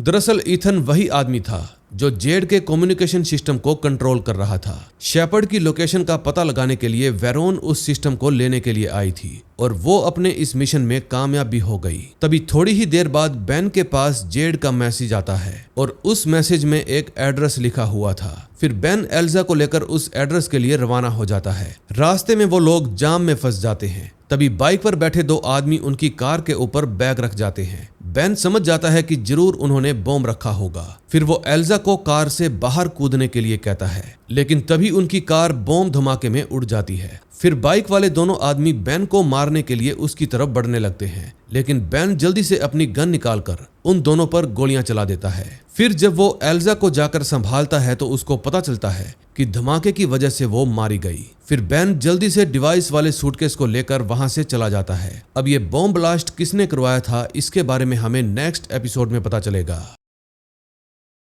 6th एपिसोड की शुरुआत में हम रोन को देखते हैं, जो जर्मन एजेंट की बॉडी को लेकर चर्च में जाता है क्योंकि उसको उसकी मौत का बहुत ज्यादा अफसोस था। बॉडी को चर्च में छोड़ने के बाद रोन वहां से चला जाता है। अगले सीन में हम साइरस और यूसुफ को बातें करते हुए देखते हैं। यूसुफ पूछता है कि तुम्हारा भाई कहां पर है। फिर साइरस जवाब देता है कि वाहिद खालिद नेटवर्क के लोगों के साथ डिवाइस की आखिरी डील करने के लिए गया है ताकि आप अपने आगे के प्लान को पूरा कर सके। अब ये बात सुनकर यूसुफ कहता है कि तुम्हें अपने भाई पर बहुत ज्यादा भरोसा है, लेकिन मैं उस पर बिल्कुल भी भरोसा नहीं करता। अगर हमारे प्लान में कोई भी गड़बड़ हुई तो तुम जानते हो इसका अंजाम क्या होगा। इतना कहकर वो वहां से चला जाता है। अगले सीन में हम देखते हैं वेरोन जेनेवा शहर के रेलवे स्टेशन पर पहुंच जाती है। तभी वो देखती है कि टीवी में बेन और एल्जा के ऊपर हुए हमले की खबर दिखाई जा रही थी और ये खबर देखकर वेरोन समझ जाती है कि एल्जा हादसे में मारी गई। फिर जब ये बात उसको पता चलती है तो वो जोर जोर से रोने लगती है और रेलवे स्टेशन के बाहर आ जाती है। दूसरी तरफ बेन अपने साथ डिवाइस वाला सूटकेस लेकर जेड की बताई हुई लोकेशन पर पहुंच जाता है और वहां मौजूद बोट पर आकर वो सबसे पहले एमओ और लैंड्री से मिलता है। फिर उनसे बात करने के बाद बेन जेड के पास आता है और उसको बताता है कि एल्जा एकदम सही थी। वो जानती थी कि शेपर्ड तुम्हारा इस्तेमाल कर रहा है, तुम्हारी वजह से एल्जा मारी गई। फिर जेड कहता है तुम बिल्कुल सही बोल रहे हो। मुझे भी ये बात तब पता चली जब मैंने मोसाद एजेंसी से कांटेक्ट किया। उन्होंने मुझे बताया कि शेपर्ड मेरा इस्तेमाल कर रहा है। 20 साल में पहली बार शेपर्ड ने मुझे गलत इन्फॉर्मेशन दी। फिर जेड ये भी बताता है कि तुम्हारे पास जो डिवाइस है वो मोलनर के डिवाइस के साथ मैच नहीं कर रहे होंगे, इसका मतलब वो डिवाइस नकली है। तभी कुछ ही देर में वहां पर रोन भी आ जाता है और सबको बताता है कि जेड बिल्कुल सही बोल रहा है। हमने जिनसे सूटकेस चुराया है वो खालिद नेटवर्क के नहीं बल्कि जर्मन इंटेलिजेंस के आदमी थे। जर्मनी ने ईरान के न्यूक्लियर बॉम्ब बनाने के प्लान को चौपट करने के लिए अपना एक अलग मिशन शुरू किया था। अब सवाल ये उठता है कि आखिर शेपर्ड ने हमें धोखा क्यों दिया। रोन की बातें सुनकर जेड कहता है कि मैं तुम्हारे सारे सवालों के जवाब देने को तैयार हूँ और जिस आदमी से तुम मिलना चाहते हो यानी कि शेपर्ड, वो मेरे ही कब्जे में है। फिर जेड बेन और रोन को एक कमरे में ले जाता है जहां साइरस का भाई वाहिद मौजूद था। फिर जेड बताता है कि हम वाहिद के भाई साइरस से ही न्यूक्लियर डिवाइस की डील करने वाले थे और जिस शेपर्ड की तुम्हें तलाश थी वो शेपर्ड वाहिद ही है, क्योंकि मैं इसके साथ मिलकर सालों से काम कर रहा हूँ। ये ईरान को न्यूक्लियर बॉम्ब बनाने से रोकने के लिए हमारे साथ काम कर रहा था, लेकिन लास्ट टाइम इसने हमें गलत इन्फॉर्मेशन देकर हमें धोखा दिया। हमारा इस्तेमाल करके इसने जर्मनी के मिशन को भी बर्बाद कर दिया। बेन कहता है वो सब तो ठीक है, लेकिन ईरान के लोगों को हमारे बारे में पता कैसे चला और उन्होंने हम पर हमला कैसे किया। फिर जेड बताता है कि वाहिद को पता चल गया था कि यूसुफ मेरे और इसके कम्युनिकेशन सिस्टम को ट्रैक कर रहा है और यूसुफ के डर की वजह से ही वाहिद ने ईरान के लोगों को हमारे प्लान के बारे में खबर दे दी ताकि ये सबको मरवाकर खुद बच सके। फिर जेड वाहिद को नींद से उठाता है और कहता है कि क्या तुम अब भी हमारा साथ देने के लिए तैयार हो। वाहिद जवाब देता है हाँ, मैं तुम्हारी हेल्प करने के लिए तैयार हूँ। फिर जेड वाहिद को अपना प्लान समझाता है कि मैं तुम्हारे भाई को कॉल करूंगा और तुम उसको कहना कि तुमने डिवाइस वाली डील को पूरा कर लिया है। अगर तुमने मेरी बात नहीं मानी तो मैं तुम्हें यहीं पर ठोक दूंगा। फिर साइरस के फोन उठाते ही वाहिद कहता है कि भाई मैंने डील को पूरा कर लिया है। कल सुबह 11 बजे खालिद नेटवर्क के लोग जेनेवा शहर पहुंचकर डिवाइस का सूटकेस यूसुफ के हाथ में थमा देंगे। और ये बात सुनकर साइरस बहुत ज्यादा खुश हो जाता है। फिर फोन काटते ही जेड अपनी गन निकालकर वाहिद को ठोक देता है और कहता है कि ये एल्जा की मौत का बदला था। फिर वो बेन को कहता है कि कल तुम खालिद के आदमी बनकर ईरान के साथ डील को पूरा करोगे। नकली डिवाइस के इस्तेमाल से उनका न्यूक्लियर बॉम्ब बनाने का सपना बर्बाद हो जाएगा और तुम लोग भी कल इस मिशन को पूरा करके हमेशा के लिए आजाद हो जाओगे। अगले सीन में हम वेरोन को देखते हैं जो एक होटल में आकर मोसाद एजेंसी से कांटेक्ट करती है और बताती है कि मिशन के दौरान एल्जा मारी गई। मैंने शेपर्ड और जेड के कम्युनिकेशन सिस्टम को हैक कर लिया है और अब मैं शेपर्ड की लोकेशन का पता लगा रही हूँ। मोसाद एजेंसी का एजेंट वेरोन को बताता है कि जेड ने खुद ही शेपर्ड को मार दिया है, इसलिए तुम्हारा मिशन यहीं पर खत्म हो गया। कल हमारी टीम तुम्हें जेनेवा शहर से सही सलामत बाहर ले जाएगी। और इतना कहकर एजेंसी का एजेंट फोन काट देता है। तभी रात के वक्त हम रोन और बेन को देखते हैं। रोन कहता है कि अब हमें यहाँ से चले जाना चाहिए क्योंकि मुझे नहीं लगता कि आगे का मिशन हमारे लिए मायने रखता है। हमारी वजह से बहुत सारे मासूम लोगों की जान चली गई, इसलिए मैं चाहता हूँ कि तुम भी मेरे साथ वापस घर चलो। रोन की बात सुनकर बेन जवाब देता है कि अभी हमारा मिशन खत्म नहीं हुआ, मैं कल इस मिशन को खत्म करके ही तुम्हारे साथ वापस चलूंगा। लेकिन रोन उसकी बात नहीं मानता। अब दोनों के बीच में मिशन को लेकर लड़ाई होने लगती है। फिर बेन कहता है कि अगर तुम्हें अपने घर वापस जाना ही है तो तुम जा सकते हो, लेकिन मैं मिशन खत्म करने के बाद ही वापस आऊंगा। फिर रोन बेन को अलविदा कहकर वहां से चला जाता है। अगली सुबह जब सब लोगों को रोन के बारे में पता चलता है तो बेन कहता है अगर तुम लोगों को भी घर वापस जाना है तो तुम भी जा सकते हो, मैं किसी से कुछ नहीं कहूंगा। फिर एमो कहता है कि हम तुम्हारे साथ रहकर मिशन पूरा करेंगे। फिर बेन सबको एक बार फिर से प्लान के बारे में समझाता है और कहता है कि हम जेनेवा शहर जाकर डील को पूरा करेंगे और वहां से पेमेंट लेकर तुरंत भाग जाएंगे। फिर वो सभी लोग अपना जरूरी सामान और हथियार पैक करके जेड से मिलते हैं। फिर जेड कहता है कि तुम लोगों के इस मिशन से आगे होने वाली तबाही को रोका भी जा सकता है, इसलिए तुम लोग ये बात याद रखना कि तुम्हारा वजूद बहुत ज्यादा अहम है। फिर जेड से बात करके बेन की पूरी टीम जेनेवा शहर के लिए रवाना हो जाती है। दूसरी तरफ वेरोन फिर से मोसाद एजेंसी को फोन करके पूछती है कि कल जेड ने तुम लोगों को शेपर्ड की मौत का क्या वक्त बताया था। एजेंट जवाब देता है कि उसकी मौत लगभग रात के 9 बजे हुई थी।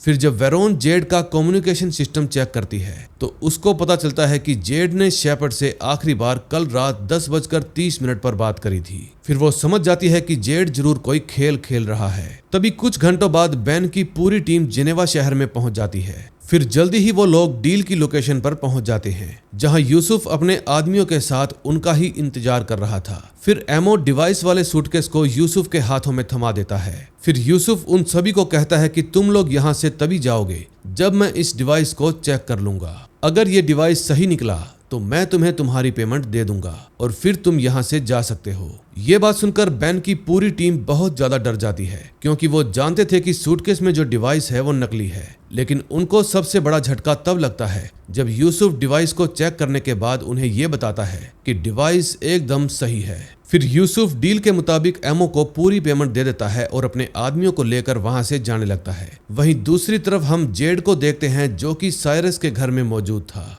दरअसल जेड ने साइरस के साथ मिलकर सभी को धोखा दे दिया था। उसने बेन को भी झूठ कहा कि असली शेपर्ड वाहिद है, बल्कि असली शेपर्ड तो साइरस था। फिर साइरस जेड को कहता है कि जब मुझे ये पता चला कि मेरा भाई वाहिद जर्मन इंटेलिजेंस के साथ मिलकर मेरे प्लान को चौपट करने की कोशिश कर रहा है तब मेरे होश उड़ गए। मैं उसको मारना तो नहीं चाहता था, लेकिन मेरे पास और कोई रास्ता भी नहीं बचा था। यानी कि जेड ने वाहिद की जो स्टोरी बेन की पूरी टीम को सुनाई वो गलत थी। यानी कि वाहिद जर्मन इंटेलिजेंस के खिलाफ नहीं बल्कि उनके साथ मिलकर काम कर रहा था। अब हमें जेड की बातों से सारा प्लान समझ में आ जाता है। फिर वो साइरस को कहता है कि तुम्हारा प्लान था कि तुम ईरान के मिनिस्टर को न्यूक्लियर बॉम्ब बनाने का सपना दिखाकर वहां के फॉरेन मिनिस्टर बनना चाहते थे, जिसके बाद तुम वहां की सरकार को ये समझाते कि तुम्हें न्यूक्लियर बॉम्ब बनाने की जरूरत ही नहीं है। इससे ईरान का वेस्ट एशिया में मौजूद हर एक देश के साथ अच्छा रिश्ता बन जाता, जिससे हर किसी को फायदा ही फायदा होता। जो प्लान हमने एक साथ मिलकर सोचा है वो एकदम सही है। तभी हम देखते हैं कि वेरोन भी साइरस के घर के पास पहुंच जाती है क्योंकि उसने जेड के कम्युनिकेशन सिस्टम के जरिए उसका पता लगा लिया था। फिर वेरोन अपने कंप्यूटर सिस्टम से साइरस के घर का हर एक कैमरा हैक कर लेती है और उसको पता चलता है कि जेड और साइरस एक साथ मिले हुए हैं। और इतना ही नहीं, वो ये भी समझ जाती है कि असली शेपर्ड साइरस है। दूसरी तरफ बेन की पूरी टीम कार में बैठी बैठी यही बातें कर रही थी कि हमारी वजह से ईरान के पास न्यूक्लियर पावर पहुंच गई है, लेकिन उनको ये समझ में नहीं आ रहा था कि असली डिवाइस सूटकेस में आया कहां से। तभी बेन के पास वेरोन का मैसेज आता है। उस मैसेज को पढ़कर बेन की पूरी टीम को समझ में आ जाता है कि जेड ने सबको धोखा दिया। अब उनको भी ये बात पता चल जाती है कि असली शेपर्ड साइरस है। फिर बेन गुस्से में एमो को कहता है कि अब हमें ही सब कुछ संभालना होगा। तभी जब यूसुफ का प्लेन उड़ने के लिए एकदम रेडी था तो बेन और उसकी टीम प्लेन के ऊपर अंधाधुंध गोलियां चलाने लगती है, जिसकी वजह से प्लेन के अंदर बैठे लोग मारे जाते हैं। लेकिन यूसुफ की सांसें अभी भी चल रही थी। फिर वो साइरस के पास फोन करता है, लेकिन कुछ भी बोल नहीं पाता। लेकिन गोलियों की आवाज सुनकर जेड समझ जाता है कि बेन की टीम ने यूसुफ के लोगों को मार दिया होगा। फिर बेन प्लेन के अंदर जाकर यूसुफ के पास से वो डिवाइस वाला सूटकेस लेकर अपनी टीम को लेकर वहां से चला जाता है। थोड़ी ही देर में वो सभी लोग फिर से बोट वाली जगह पर पहुंच जाते हैं और वहां पर जेड की कार भी खड़ी हुई थी। फिर जब बेन की टीम अंदर आती है तो उन्हें पता चलता है कि जेड अपने जरूरत का सामान लेकर वहां से भाग गया। लेकिन उनको यहाँ पर एक और बात पता चलती है कि जाने से पहले जेड ने CIA के हेडक्वार्टर को एक ईमेल भी भेज दिया है, जिसमें उसने लिखा है कि मैंने आपके कुछ नेवी सील ऑफिसर्स को इकट्ठा करके एक मिशन शुरू किया है ताकि मैं ईरान को न्यूक्लियर बॉम्ब बनाने से रोक सकूं, लेकिन आपके लोगों ने मुझे धोखा दिया। उन्होंने ईरान और न्यूक्लियर बॉम्ब बनाने की टेक्नोलॉजी बेच दी है और उनके पास वो टेक्नोलॉजी अभी भी है। जेड ने बेन और उसकी पूरी टीम के नाम भी ईमेल्स लिखे हुए थे। वो CIA को ये भी बताता है कि बेन की टीम बहुत ज्यादा खतरनाक है, आपको उन्हें रोकने के लिए जल्दी से जल्दी कोई कदम उठाने होंगे। तभी कुछ ही देर में वहां पर वेरोन भी आ जाती है। फिर लैंड्री सभी से कहता है कि हमें डरने की कोई जरूरत नहीं, हम CIA को असली सच्चाई बताएंगे। वेरोन के पास जेड का कम्युनिकेशन सिस्टम भी है और ये बात सुनकर वेरोन कहती है कि जेड ने बहुत सारे अलग अलग IP एड्रेस का इस्तेमाल करके शेपर्ड से बातें की थी, इसलिए उस कम्युनिकेशन सिस्टम का कोई फायदा नहीं। अब बेन की टीम को जेड के ऊपर बहुत ज्यादा गुस्सा आने लगता है क्योंकि उसने सबको गद्दार साबित कर दिया था। लेकिन बेन सभी को कहता है कि हमारे पास अभी भी एक मौका बचा है, अभी भी हम सब कुछ सही कर सकते हैं। अब बेन के दिमाग में क्या चल रहा था ये हम नेक्स्ट एपिसोड में देखेंगे। लास्ट एपिसोड की शुरुआत 2 महीने आगे के समय से होती है, जहां हम CIA के हेडक्वार्टर में रॉन और जेड को आमने सामने बैठा हुआ देखते हैं। ये दोनों वहां के एक सीनियर ऑफिसर फ्रेड के साथ मीटिंग कर रहे थे। रॉन फ्रेड को कहता है कि जेड ने ईरान के साथ मिलकर एक ऑपरेशन शुरू किया था। मेरे पास जेड की कुछ तस्वीरें भी हैं जिनमें वो ईरान के एक बड़े ऑफिसर के साथ मीटिंग कर रहा है। फिर जेड जवाब देता है कि वो मेरे खबरी वाहिद का भाई था, मैं जानना चाहता था कि उससे हमारे ऑपरेशन को कोई खतरा तो नहीं, इसीलिए मैंने उसके साथ एक मीटिंग की। फिर रॉन गुस्से में जेड को कहता है कि असली डिवाइस तो आपके पास थे, आपने हमें धोखा दिया। और ये बात सुनकर फ्रेड कहता है कि इस वक्त वो डिवाइस बेन के पास है, अगर वो बिल्कुल बेकसूर है तो उसने अभी तक उन डिवाइसेस को हमें सौंपा क्यों नहीं, और तो और वो CIA के हेडक्वार्टर में क्यों नहीं आया। देखो अभी तक मिले सभी सबूत बेन को ही गुनहगार साबित करते हैं। हमारी टीम इन्वेस्टिगेशन कर रही है, लेकिन अभी हम असली सच्चाई तक नहीं पहुंचे। फिर रॉन कहता है आप गलत इंसान की इन्वेस्टिगेशन कर रहे हैं, असली गुनहगार तो आपके सामने बैठा है। अगले सीन में हम जेम्स को देखते हैं जो कि मोसूल शहर में था। उसने अपने सारे मिशन खत्म कर लिए थे, इसलिए अब उसको वापस से घर भेजा जा रहा था। जब वो अपना सामान पैक कर रहा था तो उसको बेन का एक लेटर मिलता है जो बेन ने नेवी सील से जाते वक्त उसको दिया था। लेटर में लिखा था कि जेम्स मेरे दोस्त, मेरे साथ अभी तक जो कुछ भी हुआ वो मेरी किस्मत थी और मैं उससे बिल्कुल भी निराश नहीं हूँ, बल्कि मुझे तो खुशी है कि अब मैं इस करप्ट सिस्टम से बाहर आ गया हूँ, उस सिस्टम से जहां पर बड़े ऑफिसर्स हम पर अपना रौब जमाते थे। सब कुछ जानते हुए भी हमें चुप रहना पड़ता था, जिसकी वजह से काफी सारे मासूम लोग मारे जाते थे। अगले सीन में हम बेन को देखते हैं जो कि जर्मनी के जंगलों में छुपकर जेड को पकड़ने के मिशन पर काम कर रहा था। तभी रात के वक्त बेन एक अननोन नंबर से जेम्स को कॉल करता है और फिर उसका हाल चाल पूछता है। जेम्स कहता है कि भाई तुम कहां पर हो, प्लीज मुझे कुछ तो बताओ, लेकिन बेन उसकी बात का कोई भी जवाब नहीं देता। फिर जेम्स उसको कहता है कि तुम चिंता मत करो, तुम्हारे साथ जो कुछ भी हुआ है उस केस पर हमारा एक अच्छा वकील काम कर रहा है, वो तुम्हें और तुम्हारे साथियों को बचा लेगा। लेकिन बेन कहता है कि मैं खुद ही अपनी जंग लड़ूंगा, अगर तुम्हें सारी सच्चाई जाननी है तो तुम एमओ से पूछ सकते हो, लेकिन एक बात याद रखना, मैं तुमसे बिल्कुल भी नाराज नहीं हूँ, बल्कि मैं तो बहुत खुश हूँ, क्योंकि तुम हमेशा से मेरा साथ देते आए हो और अब भी दे रहे हो। इतना कहकर बेन फोन काट देता है। फिर थोड़ी देर बाद वो वेरोन से बात करता है और उसके साथ मिलकर जेड को पकड़ने का प्लान बनाता है। दरअसल बेन अपने सभी साथियों से वीपीएन बदलकर बात कर रहा था ताकि कोई भी उसकी लोकेशन को ट्रैक ना कर पाए, लेकिन अब वो अपने वीपीएन कनेक्शन को ऑफ कर देगा ताकि सभी को उसकी लोकेशन पता चल जाए। फिर ऐसा होते ही जेड असली डिवाइस को वापस पाने के लिए बेन पर हमला करवाएगा। अब बेन ये भी जानता था कि जेड इस बारे में साइरस को बताएगा और ऐसा करने के लिए उसको अपने कम्युनिकेशन सिस्टम के जरिए बात करनी पड़ेगी। अब वेरोन के पास जेड के कम्युनिकेशन सिस्टम का पूरा कंट्रोल था। अब जैसे ही जेड साइरस से बात करेगा, वेरोन सिस्टम का इस्तेमाल करके हर एक जानकारी हासिल कर लेगी ताकि जेड को गुनहगार साबित किया जा सके। फिर वेरोन बेन को कहती है कि जेड भी वीपीएन का ही इस्तेमाल करेगा, मुझे उसको हैक करने के लिए 15 मिनट लगेंगे, तब तक तुम्हें सारी चीजों को संभालना पड़ेगा। फिर बेन कहता है कि तुम मेरी चिंता मत करो, मैं हर एक आदमी को मौत के घाट उतार दूंगा, और इतना कहकर वो अपने वीपीएन को ऑफ कर देता है।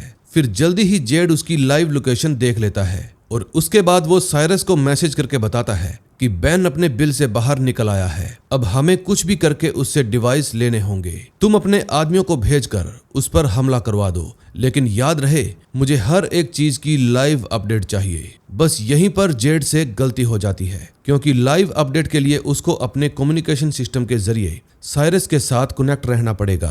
अब बेन को भी 15 मिनट तक साइरस के भेजे हुए आदमियों से लड़ना पड़ेगा ताकि इतने टाइम में वेरोन जेड के खिलाफ सारे सबूत इकट्ठा कर ले। फिर थोड़ी ही देर में वेरोन बेन को बताती है कि जेड सिस्टम पर लाइव आ चुका है, अब तुम्हारे ऊपर कभी भी हमला हो सकता है, इसलिए तुम बिल्कुल तैयार रहना और याद रहे मुझे पूरे 15 मिनट चाहिए, तभी मैं सारी जानकारी इकट्ठा कर पाऊंगी। फिर बेन जल्दी से अपने घर के अंदर जाकर दुश्मनों का इंतजार करने लगता है। तभी वहां पर साइरस के भेजे हुए आदमी पहुंच जाते हैं, लेकिन बेन ने तो पहले से ही सारी तैयारी कर रखी थी।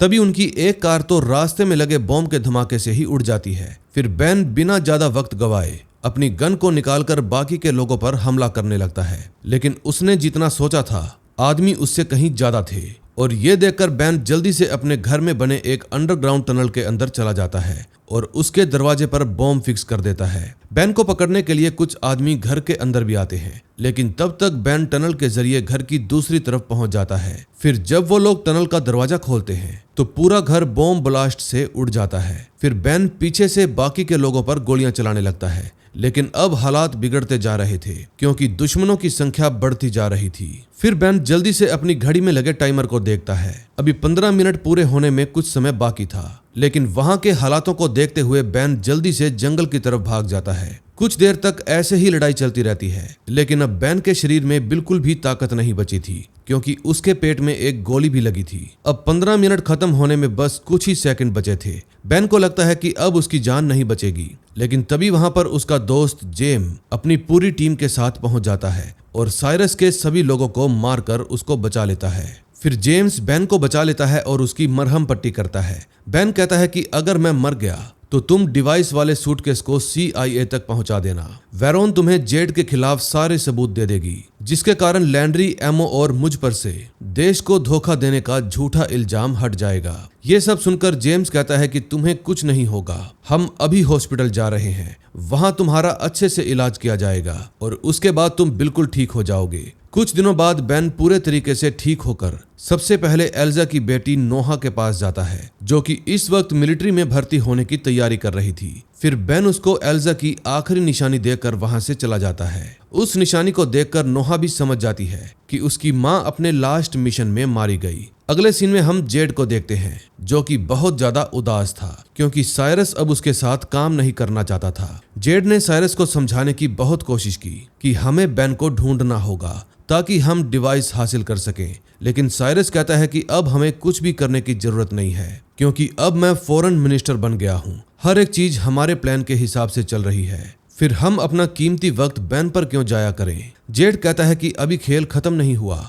हमें बेन को पकड़ना ही होगा, लेकिन साइरस कहता है कि तुम्हें जो करना है करो, लेकिन एक बात ध्यान रखना, अब मैं तुम्हारे इस गंदे खेल का हिस्सा नहीं बनना चाहता। अब सबसे बड़ा सवाल ये उठता है कि साइरस के फॉरेन मिनिस्टर बनने के बाद भी जेड डिवाइस को हासिल क्यों करना चाहता है। अब इस सवाल का जवाब हमें आगे मिलेगा। अगले सीन में हम बेन और उसकी पूरी टीम को एक डिनर करते हुए देखते हैं, जहां लैंड्री बेन को कहता है कि तुम बहुत ज्यादा किस्मत वाले हो। अगर वेरोन सही वक्त पर तुम्हारी टीम को तुम्हारे पास नहीं भेजती तो तुम कब के मारे जाते। ये बात सुनकर वेरोन कहती है कि वो काम मेरा नहीं बल्कि एमओ का था। उसी ने जेम्स को बेन की लोकेशन बताई थी। फिर बेन एमओ को इस बात के लिए शुक्रिया कहता है। तभी वेरोन अपने पास से एक फाइल निकालती है जिसके अंदर वो सारी जानकारी थी जिससे जेड को गुनहगार साबित किया जा सकता था। फिर फाइल को अच्छे से चेक करने के बाद बेन सभी से एक सवाल पूछता है कि मुझे एक बात समझ में नहीं आ रही कि आखिर जेड किस चीज के लिए लड़ाई लड़ रहा है। फिर वेरोन कहती है कि मैं तो इतना जानती हूँ कि वो पैसों के लिए तो ये काम बिल्कुल नहीं कर रहा, क्योंकि मैंने उसके अकाउंट्स चेक किए हैं, सब कुछ एकदम क्लियर है, जरूर उसका कोई और मकसद होगा। फिर बेन कहता है वो तो हम पता लगा ही लेंगे, अभी तुम लोग आगे के मिशन पर ध्यान दो, हमें आर्थम और साइरस को उनके किए की सजा देनी है। फिर इस काम के लिए बेन एम्मो और लैंड्री को चुनता है। अगले सीन में हम देखते हैं लैंड्री आर्थम के गले पर चाकू मारकर उसको मौत के घाट उतार देता है। वहीं दूसरी तरफ जब साइरस अपनी कार में बैठा था तो एमो उसकी कार पर बॉम्ब रख देता है। तभी धमाका होते ही साइरस की भी मौत हो जाती है। फिर जब जेड टीवी पर साइरस के मरने की खबर देखता है तो वो समझ जाता है कि बेन उसको भी मारने जरूर आएगा। फिर अपने घर पहुंचते ही जेड की मुलाकात बेन से हो जाती है। बेन पूछता है कि तुमने ये सब क्यों किया। फिर जेड कहता है तुम बताओ तुम्हें क्या लगता है। बेन कहता है कि मेरे हिसाब से तुमने ईरान को न्यूक्लियर पावर बनाने के लिए ये सब काम किया होगा। लेकिन जेड कहता है नहीं, असली वजह कुछ और है। फिर वो बेन को बताता है कि बहुत साले वियतनाम में आतंकवाद के चलते 58,000 लोग मारे गए थे। मुझे लगा कि हमारा देश अमेरिका इतना बड़ा हादसा देखकर संभल जाएगा, लेकिन कोई फायदा नहीं हुआ। बेरूट में हमारी एम्बेसी बनते ही हम पर हमला कर दिया गया। बॉम्ब आसमान से बरस रहे थे और मासूम लोग अपनी जानें गंवा रहे थे। इंसान ताकत की भूख में जानवर बन गया था। आतंकवाद को बढ़ावा देने के पीछे सबसे बड़ा हाथ ईरान का ही था। मुझे लगा कि इतना कुछ हो जाने के बाद अब शायद हमारा देश अपने लोगों को बचाने के लिए कुछ करेगा, लेकिन बात और आगे बढ़ गई। साल 1983 में ईरान ने हमारे मरीन्स के लोगों को मारने के साथ साथ वहां के हेडक्वार्टर्स को भी उड़ा डाला। इस हादसे में अनगिनत लोग मारे गए। अमेरिका ने खुद को पेपर्स पर तो ताकतवर साबित कर दिया, लेकिन असल में वो अंदर से एकदम खोखला था। ईरान ने यह साबित कर दिया था कि आतंकवाद के आगे सबको झुककर रहना पड़ेगा। वहीं दूसरी तरफ इजराइल देश की मोसाद एजेंसी हर तरीके से अपने लोगों को बचाना चाहती थी। अगर ईरान के पास न्यूक्लियर पावर आ जाती तो तुम खुद सोचो कि इजराइल क्या करता। अब बेन सब कुछ समझ जाता है और कहता है कि तुम्हारे इरादे जंग रोकने के नहीं बल्कि जंग शुरू करने के थे। तुम इजराइल के हाथों ईरान को इस दुनिया के नक्शे से मिटवाना चाहते थे। क्या तुम जानते हो तुम्हारे इस प्लान की वजह से कितने मासूम लोग अपनी जान गंवा देते और कितनों ने तो गवा भी दी है। ये बात सुनकर जेड कहता है कि मुझसे फालतू की बात मत करो। तुमने भी तो अपना बदला लेने के लिए हमीद को मारकर मोसूल शहर को आईसिस के आतंकवाद के हवाले कर दिया। हम दोनों ने अपना अपना बदला लेने के लिए बहुत सारे रूल्स तोड़े हैं, इसलिए तुम खुद को मुझसे अलग मत समझो। अगर तुम मुझे यहाँ पर मारने आए हो तो जल्दी से मार दो, मैं खुशी खुशी मर जाऊंगा। फिर बेन कहता है मैं तुम्हें मारूंगा नहीं बल्कि तड़पाऊंगा, क्योंकि आग जलाती है पानी डुबोता है और बेन तड़पाता है। फिर वो अपने पास से वेरोन की दी हुई फाइल निकालता है और जेड को कहता है कि इस फाइल के अंदर तुम्हारे खिलाफ वो सारे सबूत हैं जिनसे ये बात साबित हो जाएगी कि तुम ईरान के साथ मिलकर न्यूक्लियर पावर बनाने के ऑपरेशन पर काम कर रहे हो। अब कुछ देर में पुलिस यहाँ पर आकर तुमको अरेस्ट कर लेगी, जिसके बाद तुम अपनी आगे की जिंदगी जेल में ही बिताओगे। फिर बेन के जाते ही पुलिस वाले जेड के घर पर आकर उसको अरेस्ट कर लेते हैं और अपने साथ ले जाते हैं। अगले सीन में हम देखते हैं बेन सीआईए के हेडक्वार्टर के बाहर पहुंच जाता है और वहां आकर सीनियर ऑफिसर को डिवाइस वाला सूटकेस सौंप देता है। अब बेन ने बहादुरी दिखाकर अपने साथ साथ अपनी पूरी टीम को देशद्रोह के इल्जाम से बचा लिया था। अब इस बात को 2 महीने बीत जाते हैं। तभी हम बेन को देखते हैं जो कि बोट पर अपने एक पुराने दोस्त डैश के साथ बातें कर रहा था, जो कि सीआईए के लिए ही काम करता है। वो बेन को बताता है कि मैंने फील्ड का काम छोड़कर सीआईए की ग्राउंड ब्रांच को ज्वाइन कर लिया है। वहां मुझे बस एजेंसी के लिए नए कॉन्ट्रैक्ट लेने होते हैं। मेरा बॉस भी काफी अच्छा इंसान है। ये बात सुनकर बेन उससे पूछता है कि तुम पहले मुझे ये बताओ कि तुम आखिर आज मुझसे मिलने क्यों आए हो। फिर इस बात पर डैश जवाब देता है कि मैं तुम्हें मनाने के लिए आया हूँ ताकि तुम फिर से सीआईए और मिलिट्री को ज्वाइन कर लो। बेन कहता है कि मैं वहां वापस नहीं जाऊंगा, अब मैं बस अपनी इस बोट पर बैठकर पूरी दुनिया का टूर करूंगा और इंडिया जाकर मूवी ज्ञान वाले भाई से भी मिलकर आऊंगा। फिर डैश बेन को अपना एक कार्ड देते हुए कहता है, ठीक है, जैसी तुम्हारी मर्जी, अब मैं यहाँ से जा रहा हूँ, लेकिन अगर तुम्हारा मन बदल जाए तो तुम मुझे इस नंबर पर कॉल कर देना। फिर वहां से जाते वक्त डैश बेन को एक सलाह देते हुए कहता है कि तुम्हारे जैसे लोग देश का टूर करने के लिए नहीं बने, बल्कि देश की सेवा करने के लिए जन्म लेते हैं, और यही तुम्हारी किस्मत में लिखा है। इतना कहकर डैश वहां से चला जाता है। अब कहानी कुछ महीने और आगे जाती है, जहां हम बेन को CIA के हेडक्वार्टर्स में देखते हैं। तभी कुछ ऑफिसर्स उससे सवाल जवाब करते हैं, क्योंकि अब उसने भी डैश की तरह CIA की ग्राउंड ब्रांच को ज्वाइन करने का फैसला ले लिया था। और इसी के साथ डार्क वोल्फ सीजन 1 का एंड हो जाता है। दोस्तों, अगर आपको ये स्टोरी अच्छी लगी हो तो प्लीज वीडियो को लाइक करके चैनल को सब्सक्राइब कर देना और बेल आइकन दबाना मत भूलना, ताकि जैसे ही मैं नेक्स्ट वीडियो लेकर आऊं आपको नोटिफिकेशन मिल जाए। और हाँ, अगर इस सीरीज का सेकंड सीजन आए तो मैं उसको भी जल्दी ही लेकर हाजिर हो जाऊंगा। तो मिलते हैं नेक्स्ट वीडियो में। Till then bye bye.